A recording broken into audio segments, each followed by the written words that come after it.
Okay, we have started the next question. Define offer and state the legal rules of valid offer, and at the same time, how an offer can be made and state the various forms of offer. Okay, yesterday we have discussed the definition of offer is given in section 2A of the Indian Contract Act. The term offer has been defined.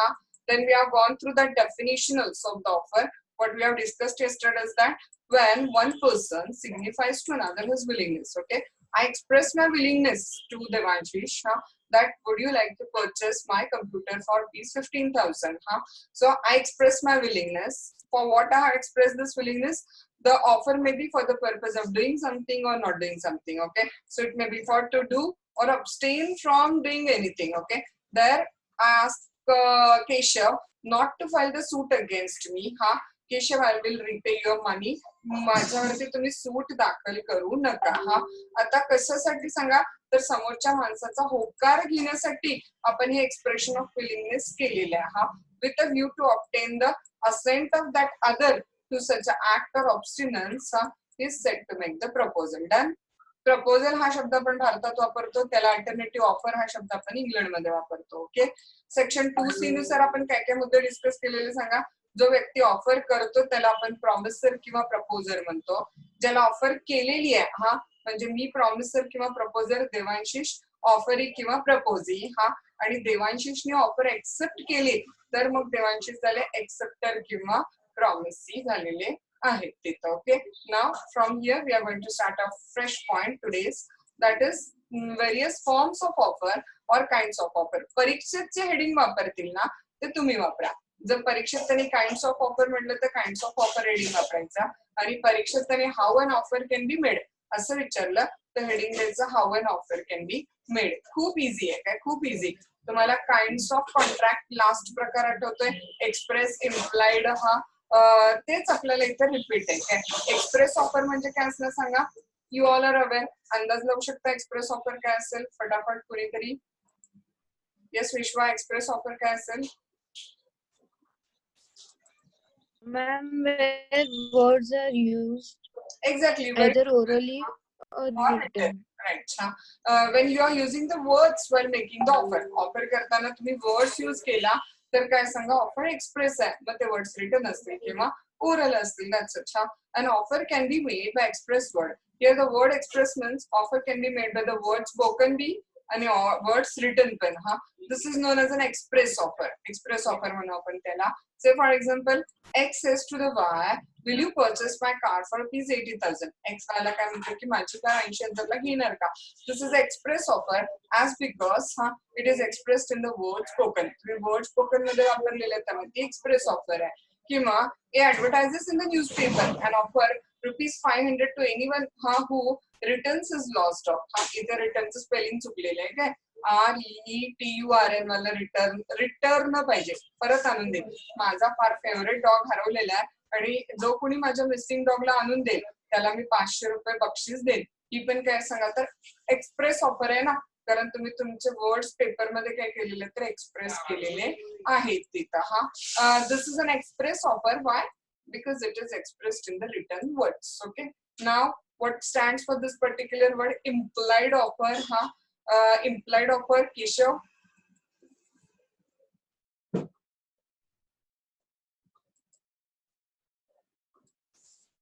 Keshav, implied offer explain करू शकताय? काल implied contract बघितले की नाही आपण, तसंच implied offer आहे. सांगा.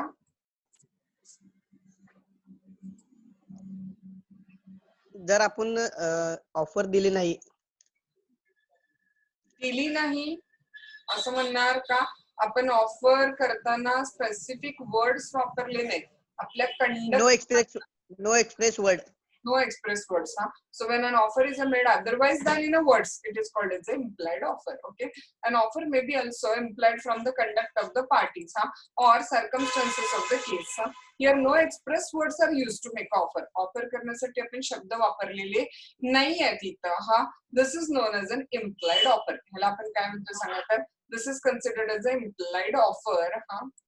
फॉर एक्झाम्पल बघा, vending machine installed on the railway platform or a public bus is an implied offer by the owner of the machine. Two examples we have put out. Okay, example number one, waging machine on the bus stand is an implied offer that come and do your wet, and number two, public bus when run on a fixed route, then it is also an offer, come and sit in this particular bus. Okay, so implied offer when you do not use any kind of the express words, it's called as an implied offer. Okay, for explaining implied offer, the same point जो मी आता तुम्हाला सांगितलेला, कुठला same point सांगा, तर public बस मध्ये आपण जेव्हा चढतो तर पब्लिक बस येऊन थांबणं म्हणजे इम्प्लाइड ऑफर आहे, आणि आपलं बस मध्ये चढणं म्हणजे इम्प्लाइड काय सांगा, तर एक्सेप्टन्स आहे तिथं. So Wilkie versus London transport board नावाची केस होती. त्या केस मध्ये काय झालेलं बघा, एक ट्रान्सपोर्ट कंपनी एक पर्टिक्युलर रूट वरती एक रेग्युलर बस फिरवायची. when a transport company runs a bus on a particular route, तर तिथं सरळ आहे की ती बस त्या रूट वरती फिरणं, भले त्याच्यावरती बोर्ड पण नसेल तरी पण ते क्लिअर आहे की ती त्या फिक्स रूटला जाते, त्या वेळेला जाते. There is an implied offer आहे by the transport company to carry the passenger.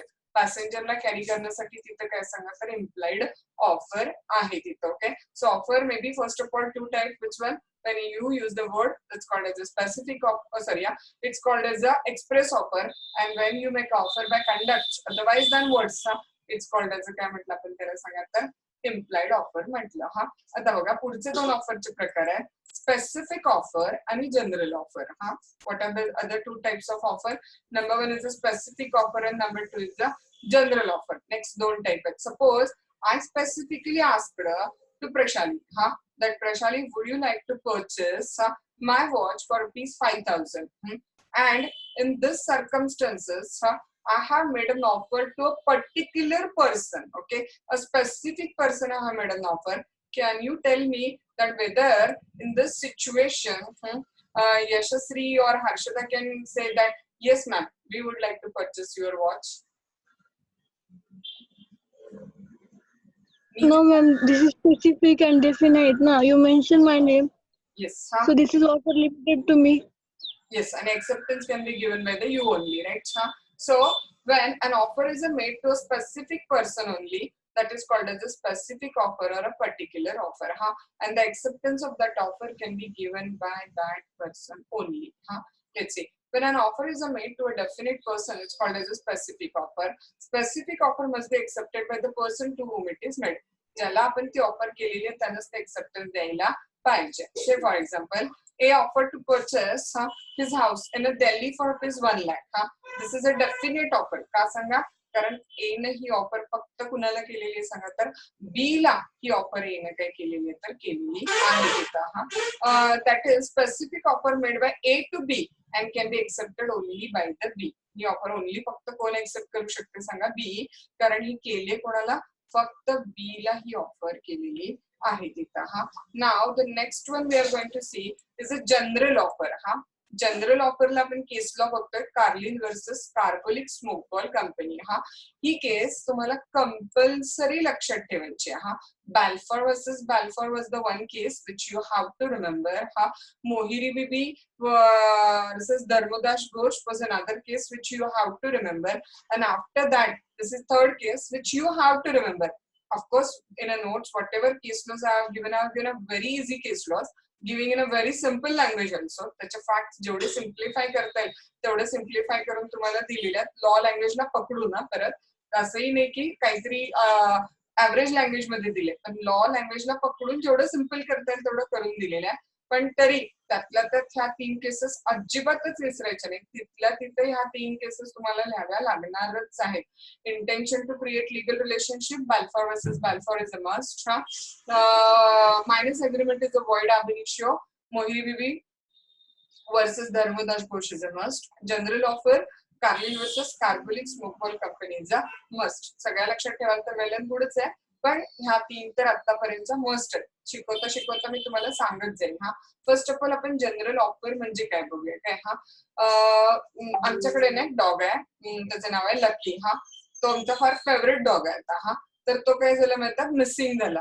हरवला, पळून गेला कुठेतरी, साखळी सोडून पळून गेला वगैरे वगैरे. हा, आता he is our very favourite dog. I put out in the newspaper an offer.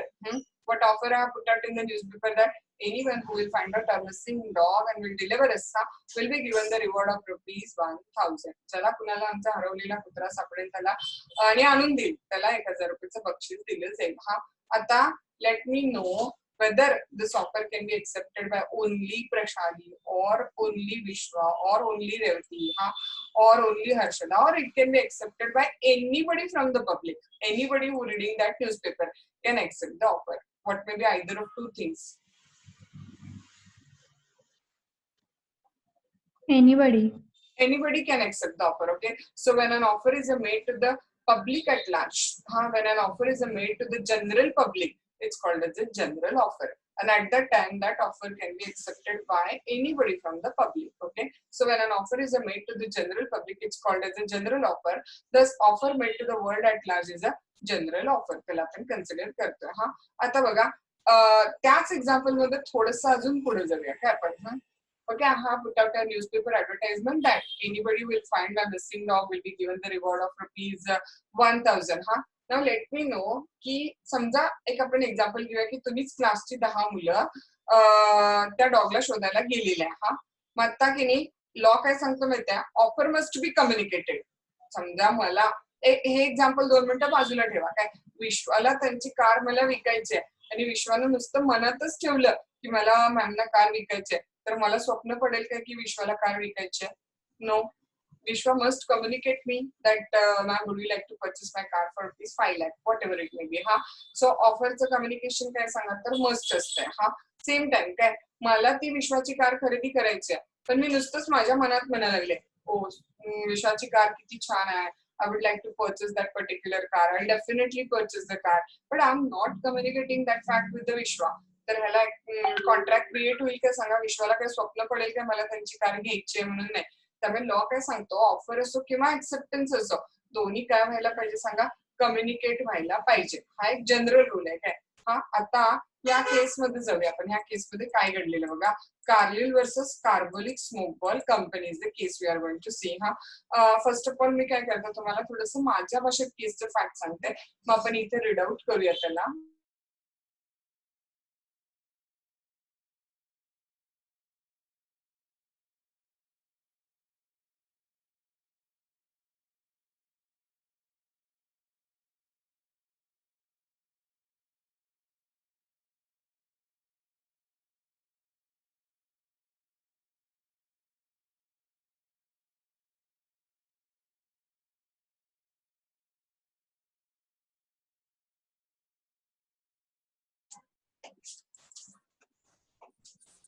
Okay, now what happened in this particular case is that this company, Carbolic Smoke Ball Company, this company has made one medicine.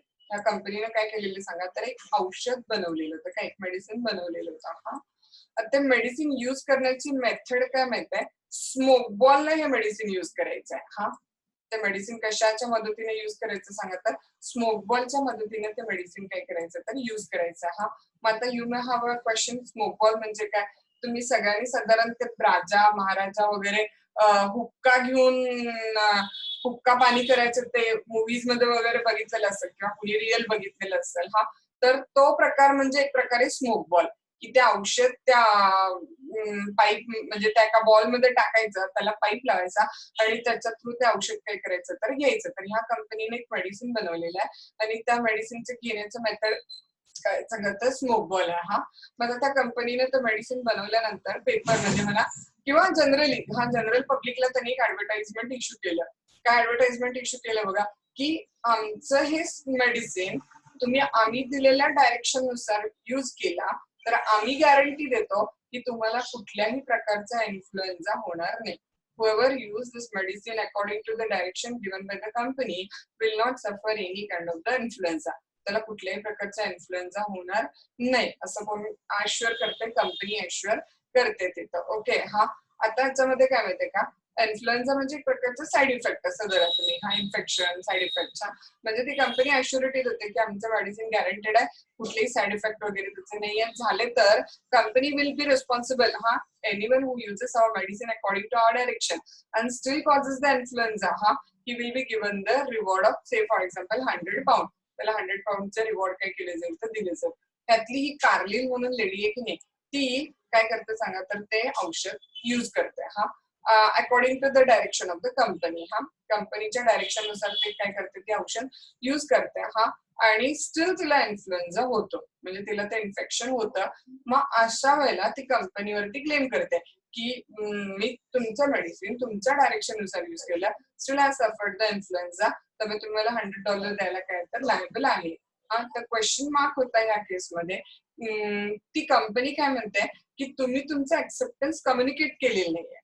कंपनीच्या साईडनं argument काय होतं सांगा की तुम्ही तुमचं acceptance communicate केलेलं नाहीये. म्हणजे तुम्ही आम्हाला फोन करून कुठं सांगितलं की तुम्हाला मेडिसिन यूज करणार आहात तुम्ही, असं आम्हाला तुम्ही कम्युनिकेट करून नाही सांगितलं. त्यामुळे तुम्ही तुमचं ऍक्सेप्टन्स आम्हाला कम्युनिकेट केलेलं नाहीये, त्यामुळे आमची कंपनी काय तुम्हाला $100 द्यायला लायबल नाहीये.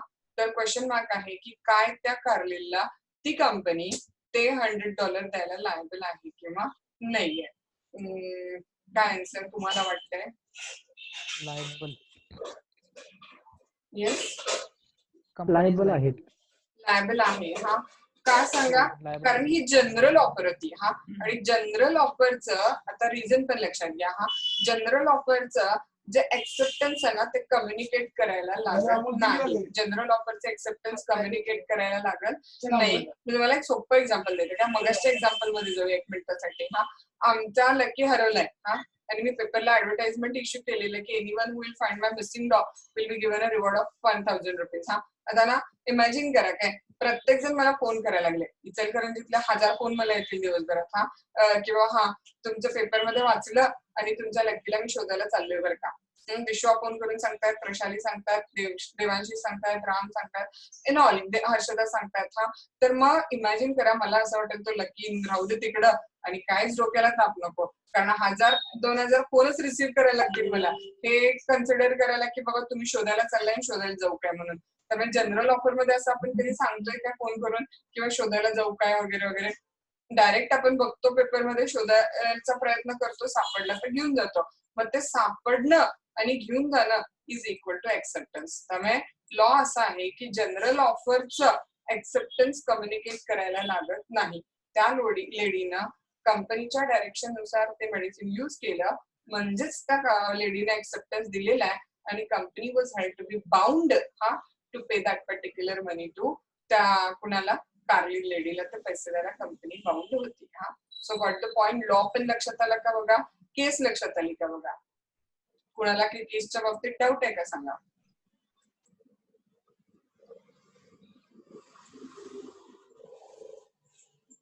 थंब अप करू शकता. तुम्हाला सांगितले मी. केस लक्षात आली काय?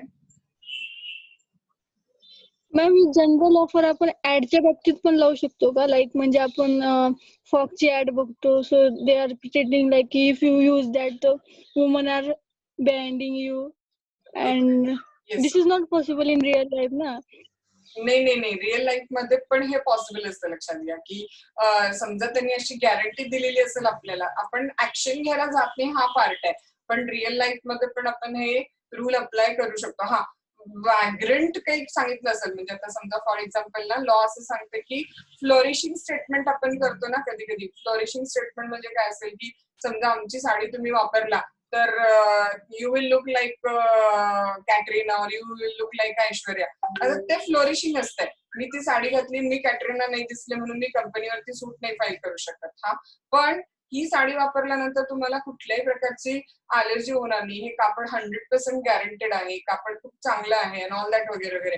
आणि ते कापड आपण युज केल्याने इतकं वर्स्ट होतं ते कापड. 100% कॉटन आहे असं काहीतरी त्यांनी सांगितलेलं आणि ऑफर केलेली की कोणाला पण त्यातून काही प्रॉब्लेम होणार नाही. आणि ते वापरल्याने प्रॉब्लेम झाला तर yes we can take action. Weight लॉसचे मेडिसिन्स असतात, 100% गॅरंटी सांगतात की वजन कमी होईल आणि नाही झालं तर पैसे परत आपण ऍक्शन घेऊ शकतो. ते केस येण्यासाठी जे ऍडव्हर्टाईज असतात आपण ऍक्शन घेऊ शकतो. तर घेऊ शकतो आपण, प्रॅक्टिकल लाईफ मध्ये पण ऍक्शन घेऊ शकतो. फक्त त्या समोरच्या व्यक्तीने ऑफर करताना स्टेटमेंट काय केलेलं आहे हे स्टेटमेंट थोडस तिथं महत्वाचं असेल, बाकी काय नाही.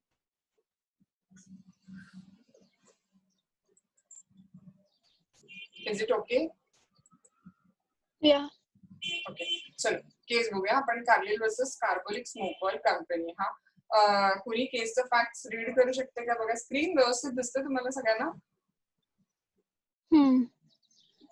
ओके, हर्षदा फॅक्ट्स रीड करा सगळ्यांच्यासाठी. तुमचं स्पीकिंग स्किल पण डेव्हलप होणं रिक्वायर्ड आहे, लक्षात घ्या. हा फक्त टीचिंग नाही, 3rd इयर आहे तुम्ही आता. हा स्लो आपण तुमचं कम्युनिकेशन, स्पीकिंग स्किल ह्याच्याकडे पण अटेन्शन थोडं देणार, आपण ऍडव्होकेट्स होणार आहात तुम्ही. हा सो हर्षदा रीड करू शकता फॅक्ट्स? हा मॅम. कार्लिल वर्सेस हा वाचा. नाही हर्षदा, तुमचा आवाज प्रॉब्लेम आहे. बाकीच्या ना ऐकायला येतं हर्षदाचा आवाज व्यवस्थित? नाही. Cargill versus Carbolic Smoke Balls Company. Facts: a company advertised in several newspapers that reward of £100 would be given to any person who contracted influenza after using the smoke balls. The company, according to direction of the company, one Mr. Carlill used the smoke balls according to directions of the company, but contracted influenza. She claimed the rewards from company. लक्षात आलं? कंपनीने newspaper मध्ये advertisement केली की आमचं medicine use करून तुम्हाला आमच्या डायरेक्शन नुसार युज केल्यावर सुद्धा इन्फ्लुएन्झा झाला हा तर कंपनी $100 द्यायला लायबल असेल. Carlill use that medicine, contracted the influenza, claim the reward. हा हर्षदा हेड. It was held that she could recover the amount as because by using the smoke balls she had accepted the offer. लक्षात घ्या, law खूप महत्वाचा. हा लक्षात घ्या, प्रत्येक वेळेला कारणाकडे पण लक्ष द्यायचं, आपल्याला ऍडव्होकेट व्हायचं. हा आणि हेच आपण आपल्या क्लायंटला वाचवायला वापरू शकणार आहे प्रत्येक वेळेला. हा so she was allowed to take the claim हा of a reward of £100. Why? Because general ऑफरचं ऍक्सेप्टन्स कम्युनिकेट करायला लागत नाही फॉर्मली. हा जनरल ऑफर वरती जे काय ऍक्ट आहे ते तुम्ही केला की ऑटोमॅटिकली तुम्ही एक्सेप्टन्स दिलेला आहे. त्यामुळे स्मोक बॉल युज करून तिने ऑफर एक्सेप्ट केलेली आहे. त्यामुळे हेन्स हा काय आलं सांगा तर these are all the form in which an offer could be made. Okay, so ह्या सगळ्या पद्धतीने आपण ऑफर करू शकतो. काय काय पद्धतीने करू शकतो सांगा? We can make an offer by using words. This is a काय झाली express offer. We can make a offer by using conduct or otherwise than words. It's called as implied offer. When offer is made to a particular person, it's called as a specific or particular offer. And when offer is made to a public at large, in general public, it's called as a general offer. And the case law we have discussed for the general offer is the Carlill versus Carbolic Smoke Ball Company, which you have to remember. Okay. Now the main part: essential elements of the valid legal offer. Or essential elements plus legal rule. परीक्षेत जे विचारतील ते heading करत. हा essential elements of valid offer विचारलं, essential elements of valid offer. legal rules विचारलं, legal rules of valid offer वापरत तुम्ही शकता. हा let's start. बघा, to constitute the legal offer, certain essential elements needs to be complied with. हा what are that? See, number 1, offer must be capable of creating the legal relationship. हा आपण essential elements of valid contract मध्ये पण बघितलेलं. intention to create the legal relationship contract create करण्यासाठी जरुरी आहे. Okay, so देवांशिषला Ramani त्यांच्या घरी बर्थडे पार्टीसाठी बोलवलेलं आहे. ही ऑफर व्हॅलिड ऑफर आहे काय? ही ऑफर लीगल ऑफर आहे काय? नाही. कारण intention to create legal relationship काय सांगा तिथं मिसिंग आहे. हा इट्स जस्ट सोशल इन्व्हिटेशन. हे फक्त काय सांगा तर एक सोशल इन्व्हिटेशन आहे तिथं. Okay, an offer to be valid काय पाहिजे? capable of being accepted आणि giving rights to the legal relationship. हा ऑफर अशी पाहिजे की जर त्याला ऍक्सेप्ट केलं तर त्यातून काय क्रिएट होईल सांगा? लीगल रिलेशनशिप क्रिएट होईल. हा त्यामुळे सोशल इन्व्हिटेशन एक्सेप्ट जरी केलं तरी लीगल रिलेशनशिप क्रिएट होत नाही. रामचं इन्व्हिटेशन देवांशिष यांनी एक्सेप्ट जरी केलं तरी तिथे कॉन्ट्रॅक्ट क्रिएट होणार आहे का? तर नाही. Social invitation even if accepted does not create the legal relation. का? कारण because it is not intended. Ram आणि देवांशी यांचं कुठलंही कॉन्ट्रॅक्टचा हेतू नव्हताच ना, फक्त घरी पार्टी आहे आणि त्या पार्टीचं इन्व्हिटेशन आहे, म्हणजे फक्त ते काय होतं सांगा, सोशल इन्व्हिटेशन होतं. हा, काय मिसिंग होतं सांगा त्यांच्याकडे, intent to create the legal relationship. हा पार्ट काय होता सांगा तर मिसिंग होता तिथं. बघा, therefore an offer must be such as would result in the valid contract when accepted. So offer अशी असावी की ज्याला एक्सेप्ट केलं की मग ती डायरेक्ट कशामध्ये कन्वर्ट होईल, तर एका व्हॅलिड कॉन्ट्रॅक्ट मध्ये ती डायरेक्टली कन्वर्ट होईल, अशी ती ऑफर असावी तिथं. हा, now next point, offer must be certain, definite and not vague. गेले आपल्याला हा पॉइंट, ऑफर कशी पाहिजे, सर्टन पाहिजे, वेग नको, हा डेफिनेट पाहिजे. रेवती एक्सप्लेन करू शकता हा पॉइंट? कॉन्ट्रॅक्ट मध्ये पण डिस्कस केलेला आपण हा पॉइंट, ऑफर कशी पाहिजे, सर्टन पाहिजे, डेफिनेट पाहिजे, वेग नको. केस लॉ मी एक्सप्लेन करेनच, पण आपण घेतलेल्या इलिस्ट्रेशन सहित हा पॉइंट सांगू शकता? Yes ma'am. जर एखादी कार मला कोणीतरी ऑफर केली, तर ती कार कोणती आहे हे सर्टन पाहिजे, डेफिनेट पाहिजे. म्हणजे फक्त कोणीतरी मला कार देणार आहे असं नाही पाहिजे. ऑफर आहे ती डेफिनेट पाहिजे, त्या Exactly. सर्टन I have पाहिजे three ती. car, and I'm not specifying which car I want to sell you. This is not offer. This is not valid offer. But out of that, I'm asking you, would you like to purchase my Maruti Omni? White color with this and this number. तर मग त्यावेळेला ती offer काय सांगा तर valid आहे. आणि plus आपण आणखीन एक एक्झाम्पल ऑइलचं घेतलेलं आहे, लक्षात असेल तर. शॉप मध्ये सगळ्या प्रकारचं ऑइल आहे आणि कुठलं ऑइल हे स्पेसिफाय केलं नाही, तिथे व्हॅलिड कॉन्ट्रॅक्ट क्रिएट होणार नाहीये. If the term of offer are vague, अस्पष्ट आहे, indefinite आहे, uncertain आहे, it does not amount to lawful offer. तिथे lawful offer होणार नाही. Such offers acceptance cannot create any contractual relationship. त्याच्यावरती काय क्रिएट होणार नाही सांगा तर कॉन्ट्रॅक्च्युअल रिलेशनशिप क्रिएट होणार नाही. त्याची फेमस केस लॉ मोस्ट प्रोबेबली प्रयत्न करा की लक्षात ठेवा, गाउल्ड वर्सेस गाउल्ड आहे, हजबंड वाईफ मधली आहे, जसं बॅल्फॉर वर्सेस बॅल्फॉर होता, त्यामुळे ती सरनेम सेम आहे, गाउल्ड वर्सेस गाउल्ड आहे तिथं. काय झालं बघा तिथं, एक हजबंडनी त्याच्या वाईफला प्रॉमिस केला की मी तुला $15 आठवड्याला देईन, जोपर्यंत मला शक्य आहे तोपर्यंत. मग आता ही ऑफर वेग आहे ना, का वेग आहे सांगा, till the time it is possible for me or so long as possible for me, how I can decide तुला कधीपर्यंत पॉसिबल होईल. त्या वाईफला कसं ठरवताय, त्यांना सांगतानाच सांगितलं किंवा मला जोपर्यंत शक्य होईल तोपर्यंत देईन. मग त्यांना द्यायला बंद केल्यावरती ती वाईफ कोर्टात जाते, तर इट वॉज हेल्ड की court will not take any action on the husband, कारण ही ऑफर कशी होती सांगा, वेग होती ना, तो कधी म्हणू शकतो की आज मला पॉसिबल होत नाहीये. त्यामुळे मला जोपर्यंत पॉसिबल होईल तोपर्यंत, त्याला काय अर्थच नाही ना. He whatever he should have been told, 1 year देईन, 2 year देईन, 6 months देईन, that should have been a specific. But what he is saying that as long as possible to me, this is a vague, this is a indefinite, uncertain, so it's not a valid offer. Gaud versus Gaud. Husband on leaving his wife promised to pay her $15 a week. The sentence he used was so long as I can manage it. Mala shakya ahe toparenta. The question whether it's a lawful offer. Court held no, it's not lawful offer. It was held that as because the term of offer काय सांगा vague, they did not indicate an intention to create legal relation. And झाले and पाहिजे and it did not indicate an intention to create a legal relation. Legal relationship create करण्याचा intention इथं clear नाहीये, त्यामुळे offer काय नाही सांगा तर व्हॅलिड नाहीये. Got the point.